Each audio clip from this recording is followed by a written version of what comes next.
Alors déjà, ça n'a rien à voir avec mon rendez-vous hystérectomie, pour ceux qui m'ont posé la question.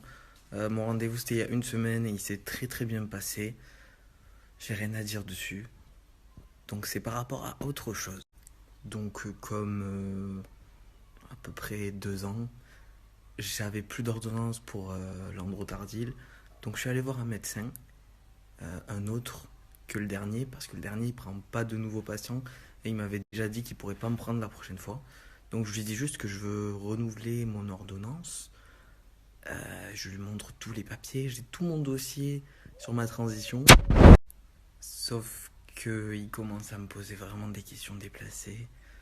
Il commence un peu à sous-entendre que je vais voir tous les médecins en gros pour avoir de l'androtardil pour le revendre. Bref, déjà c'était chelou. Ensuite, sur mon ancienne ordonnance, la dernière que j'avais, puisque la toute dernière, elle est encore à la pharmacie, il y a écrit que c'était 0,5 toutes les 3 semaines. Donc je lui ai dit simplement que ça a changé depuis 2017 et que je suis à 0,5 toutes les 2 semaines. Et là, de nouveau, il commence à sous-entendre que je dis peut-être ça juste pour en avoir plus et qu'il en sait rien, lui, après tout. D'accord, ok. Ça, tu vois, ok, peut-être. Mais déjà, il était très désagréable, faut le savoir. Depuis qu'il m'a demandé pourquoi j'avais la LD et que je lui ai dit que j'étais en transition, bah, il est devenu complètement con et désagréable. Alors que juste avant, il était très gentil. Bref, après, il fait plein de sous-entendus comme quoi je pourrais très bien aller voir mon endocrinologue. J'ai beau lui dire que je ne peux pas et que c'est pas que je ne veux pas, que j'ai déménagé il y a pas si longtemps que ça ici, qu'avant j'étais loin, que je pouvais encore moins. Il m'a reposé la question, vous ne pouvez pas ou vous ne voulez pas. Tout ça, ça passe. Tout ça, ça passe. Mais après avoir eu 30 minutes de retard, ça passe. Après m'avoir pris la tête pendant 30 minutes, et ça passe. Et je me suis dit, enfin c'est terminé, je peux m'en aller. Il s'est passé le pire. Il me dit, au revoir monsieur. Ok. Mais une demi-seconde après, qu'est-ce qu'il me dit? Eh bien il me dit tout simplement, enfin, au revoir madame. Et mais il le dit en rigolant en plus, parce que c'est vrai que c'est super drôle. Et du coup, je le regarde, j'étais choqué dans ma tête, je me dis, il vient vraiment me dire ça? Plus j'y pense et plus je me dis, mais qu'est-ce que j'ai fait?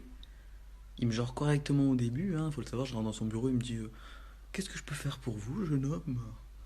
Et ça finit par, au revoir madame. Et comme beaucoup de personnes, je pense, sur le moment, je suis resté bête. Je l'ai regardé, je me suis dit, mais pourquoi? J'étais sous choc, je ne pouvais rien dire. Parce que là, je rigole, entre guillemets, mais je rigole de nerfs. Je suis toujours énervé, ça redescend pas.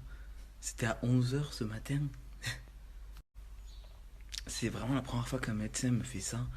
Et je parle pas du délire de l'hystérectomie, hein. Je parle juste d'aller voir un médecin, de lui demander un renouvellement d'ordonnance. C'est la première fois. Et pourtant, j'en ai vu plein des médecins. C'est pas le premier. Sachant que j'habite dans une ville à côté, quand je suis chez ma mère. J'ai été habité à Poitiers avec ma copine. Mais c'est vraiment la première fois qu'on fait ça en fait. Au-delà du fait de me mégenrer, toutes les questions qu'il m'a posées, sa façon de me parler, jusqu'à me parler de l'opération du bas, d'une façon très hautaine. C'était même pas je veux savoir, pour m'informer. Non, non, non, c'était juste comme ça. Mais c'est vrai que ce qui m'a le plus énervé, c'est vraiment le au revoir monsieur.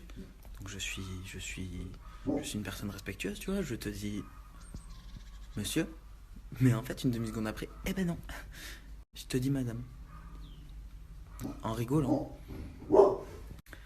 Enfin voilà, allez voir des médecins que vous connaissez, c'est mieux. Parce que jusque-là, en fait, je m'en foutais d'aller voir d'autres médecins parce que j'avais jamais eu de problème. Là maintenant, je me dis, je vais faire comment dans 3 mois? Oui, parce qu'il a pas voulu me faire une ordonnance plus longue que 3 mois en plus de ça, malgré le fait que je lui ai demandé. La dernière fois que j'ai eu une ordonnance, c'était en août jusqu'à maintenant, donc je vous laisse calculer. Elle m'avait pas pris la tête, elle m'avait rien dit, elle m'avait pas mégenré. Et lui, non. En plus de me faire chier, il met une ordonnance que pour 3 mois. Voilà. Donc allez voir les médecins que vous connaissez, dont vous êtes sûr, et faites attention à vous. Voilà, voilà.